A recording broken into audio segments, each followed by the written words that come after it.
तो आज मैं आपको एक अनोखी रहस्यमय कहानी सुनाऊंगा। अगर आप चैनल पर नए हैं तो अभी सब्सक्राइब कर ले तथा कहानी पूरा देखे। अंत में एक अनोखा रहस्य छुपा है। धन्यवाद। तो सुनिए।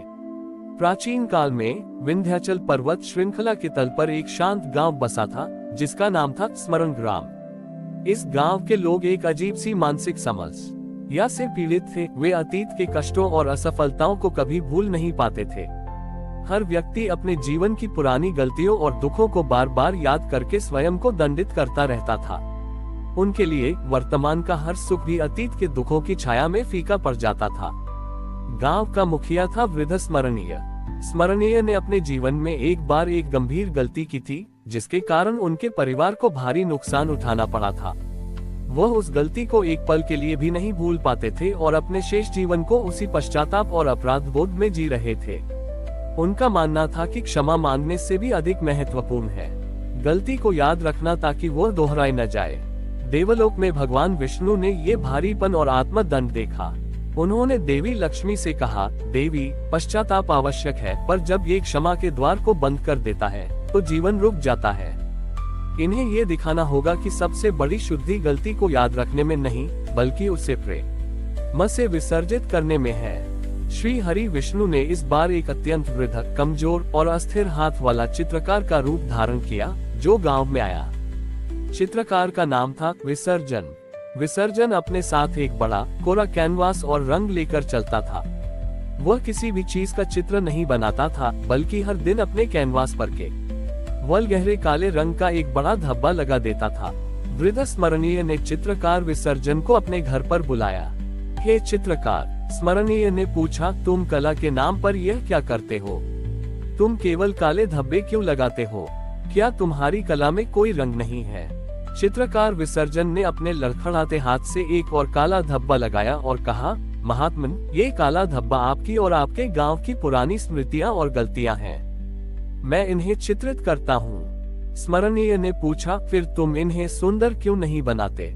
इन काले धब्बों को देखना कष्टदायक है। चित्रकार विसर्जन ने उत्तर दिया, महाराज, आप अपने अतीत के दुखों को सुंदर नहीं बना सकते। आप उन्हें केवल स्वीकार कर सकते हैं। आप उन्हें याद करके स्वयं को दंडित क्यों करते हैं? क्षमा तो आप स्वयं को भी दे सकते हैं। महाराज, स्मरणीय ने तर्क दिया, नहीं, गलती को याद रखना ही सच्ची तपस्या है। यदि मैं उसे भूल जाऊंगा तो मैं लापरवाह हो जाऊंगा। चित्रकार विसर्जन ने स्मरणीय को एक चुनौती दी। उसने कहा, महाराज, आप अपने जीवन की सबसे बड़ी गलती को याद करके मेरे कैनवास पर सबसे बड़ा काला धब्बा लगाए। यदि आप अगले 24 घंटे तक उस धब्बे को अपनी आंखों से दूर नहीं कर पाएंगे, तो मैं मान लूंगा कि आपकी यादें सत्य हैं। स्मरणीय ने पूरी एकाग्रता के साथ अपनी गलती को याद किया और अपनी उंगली से कैनवास पर सबसे गहरा, सबसे बड़ा काला धब्बा लगा दिया। जैसे ही स्मरणीय ने धब्बा लगाया, चित्रकार विसर्जन ने तुरंत अपनी तुलिका ब्रश उठाए और उस काले धब्बे के चारों ओर अत्यंत सुंदर, हल्के श्वेत, सफेद और सुनहले रंग के सैकड़ों छोटे छोटे बिंदु और रेखाएं बनाना शुरू कर दिया। कुछ ही क्षणों में वह काला धब्बा कैनवास का केंद्रीय भाग बन गया, जिसके चारों ओर की सुंदरता उसे एक गहरे सौंदर्य में बदल रही थी। वह अब दुख का प्रतीक नहीं था, बल्कि अंधकार के बीच प्रकाश का केंद्र बन गया था। चित्रकार विसर्जन ने कहा, महाराज, आपका अतीत का दुख वह काला धब्बा है। आप उसे मिटा नहीं सकते, पर आप उस दुख के चारों ओर अपने वर्तमान के अच्छे कर्मों, श्वेत रंग और आगामी आशा, सुनहला रंग का निर्माण कर सकते हैं। आप अतीत को याद मत रखिए। उस दुख के बाद आपने जो जीवन जिया, उसे याद रखिए। वृद्ध स्मरणीय ने उस चित्र को देखा और उनकी आंखों में आंसू आ गए। उन्हें महसूस हुआ कि उन्होंने अपनी गलती के बाद अपने परिवार और समाज के लिए कितना अच्छा काम किया था, पर उन्होंने हमेशा उस गलती पर ही ध्यान केंद्रित रखा। तभी चित्रकार विसर्जन का कमजोर शरीर दिव्य तेज से भर गया। उनके हाथ में तुलिका नहीं, बल्कि गदा थी। भगवान विष्णु ने कहा, स्मरणीय, तुमने ये जान लिया कि मेरी सृष्टि में दुख अंतिम सत्य नहीं है। हर अंधकार के बाद प्रकाश होता है। पश्चाताप तुम्हें शुद्ध करता है, पर क्षमा तुम्हें मुक्त करती है। स्वयं को क्षमा करो और अपने अतीत के हर काले धब्बे को अपने वर्तमान के प्रेम और कर्म से घेर लो। यही विस्मरण की सच्ची कला है। वृद्ध स्मरणीय ने उस दिन से अतीत को याद करके स्वयं को दंडित करना छोड़ दिया और अपने वर्तमान को प्रेम और प्रकाश से जीने लगे। स्मरण ग्राम ने सीखा कि जीवन का सच्चा आनंद अतीत के दुखों को ढोने में न ही बल्कि उन्हें स्वीकार करके चारों ओर प्रेम का रंग भरने में है। वृद्ध स्मरणीय, जो अब अपने अतीत के पश्चाताप से मुक्त होकर क्षमावान कहलाते थे, ने भगवान विष्णु से प्राप्त ज्ञान को पूरे स्मरण ग्राम, अब विस्मरण ग्राम, में फैला दिया। उन्होंने लोगों को सिखाया कि हर असफलता या दुख को जीवन के कैनवा सब पर एक काले धब्बे के रूप में स्वीकार करो, पर फिर उस धब्बे के चारों ओर प्रेम और सेवा के नए रंग भरना शुरू कर दो। ग्राम में एक अद्भुत परिवर्तन आया। लोग अपनी पुरानी शत्रुताएं, असफलताएं और गलतियां याद करके दुखी होने के बजाय एक दूसरे को बिना शर्त क्षमा करने लगे और हर क्षण को नए उत्साह से जीने लगे। लेकिन नगर में एक व्यक्ति था, धनिक विलाप, जिसे यह नया सिद्धांत बिल्कुल पसंद नहीं आया। विलाप का सारा व्यापार और प्रभाव लोगों को उनकी पुरानी देनदारियों, गलतियों और कानूनी समझौतों को याद दिलाकर चलता था। उसका मानना था कि पिछली बातें याद रखना ही सामाजिक व्यवस्था और ईमानदारी का आधार है। धनिक विलाप ने क्षमावान आचार्य से कहा, गुरुदेव, आपका ये सिद्धांत समाज को अराजक बना देगा। यदि मैं किसी को उसका पुराना ऋण याद नहीं दिलाऊंगा तो वह उसे कभी नहीं चुकाएगा। स्मृति ही व्यवस्था है। आचार्य क्षमावान ने विलाप को धैर्य से सुना। वत्स विलाप, तुम केवल ऋण को याद रखते हो, पर तुम क्षमा की शक्ति को भूल जाते हो। मैं तुम्हें एक अंतिम परीक्षा देता हूँ। आचार्य क्षमावान ने विलाप को एक बड़ा भारी पत्थर दिया और कहा, ये पत्थर उन सभी पुरानी देनदारियों और गलतियों का प्रतीक है जिन्हें तुम याद रखते हो। तुम इस पत्थर को लेकर एक दिन मेरे साथ यात्रा करो। हम बिना रुके दूर के पर्वत तक जाएंगे। तुम इस पत्थर को कंधे पर उठाओगे और मैं तुम्हारे साथ चलूंगा। विलाप को यह आसान लगा।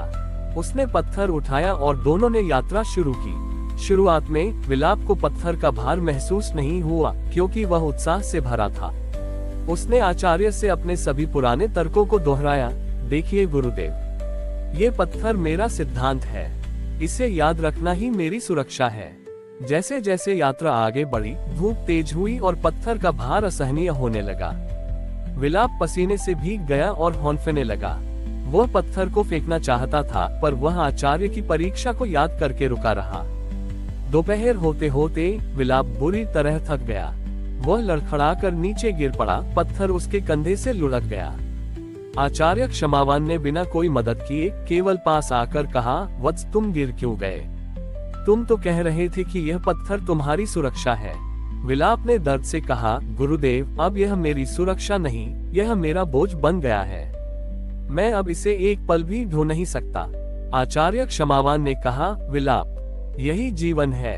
अतीत की गलतियां, पुरानी शिकायतें और पुराने ऋण, ये सब शुरुआत में तुम्हारे तर्क की सुरक्षा लगते हैं। तुम सोचते हो कि उन्हें याद रखना तुम्हें सब सावधान रखेगा, पर समय के साथ वे सब तुम्हारी आत्मा का असहनीय बोझ बन जाते हैं। मेरा सिद्धांत यह नहीं कहता कि तुम किसी को उसका ऋण चुकाने से रोको। मेरा सिद्धांत ये कहता है कि तुम उस ऋण को याद रखने के बोझ को त्याग दो। यदि तुम आज किसी पर विश्वास करके उसे क्षमा करते हो, तो तुम उस पत्थर के भार को फेंक देते हो। आचार्य ने कहा, जो व्यक्ति उस बोझ को फेंक देता है, वह अपनी सारी ऊर्जा उस ऋण को याद रखने में नहीं, बल्कि वर्तमान में नए सुंदर संबंध बनाने में लगाता है। ये है क्षमा का लाभ। विलाप को तुरंत ज्ञान प्राप्त हुआ। उसने महसूस किया कि वह अपने लाभ के लिए लोगों को ही नहीं, बल्कि स्वयं को भी अतीत के बोझ से बांधे हुए था। उसने तुरंत उस पत्थर को गहरे गड्ढे में फेंक दिया। विलाप ने आचार्य क्षमावान के चरणों में गिरकर कहा, गुरुदेव, अब मैं समझा। स्मृति का बोझ भारी होता है, पर क्षमा का त्याग हल्का। विलाप ने उस दिन से अपना व्यापार करने का तरीका बदल दिया। उसने लोगों को क्षमा करना शुरू किया और आश्चर्यजनक रूप से उसके व्यापार में ईमानदारी और विश्वास का माहौल पैदा हुआ। लोगों ने स्वेच्छा से उसके ऋण चुकाए, क्योंकि वे उसके प्रेम और क्षमा के सामने झुक गए। इस प्रकार आचार्य क्षमावान ने ये सिद्ध किया कि क्षमा की शक्ति केवल धार्मिक नहीं, बल्कि व्यावहारिक भी है। अतीत के बोझ को त्याग कर ही मनुष्य वर्तमान में स्वतंत्रता और प्रेम का जीवन जी सकता है। हमारी और भी आध्यात्मिक एवं अनोखी कहानियां देखने के लिए हमारे चैनल पर जाएं तथा धार्मिक एवं पौराणिक अनोखी कहानियां हमारे चैनल पर है। कृपया जाके देखें तथा हमारे चैनल को सब्सक्राइब करके रखें और वीडियो लाइक जरूर करें। धन्यवाद।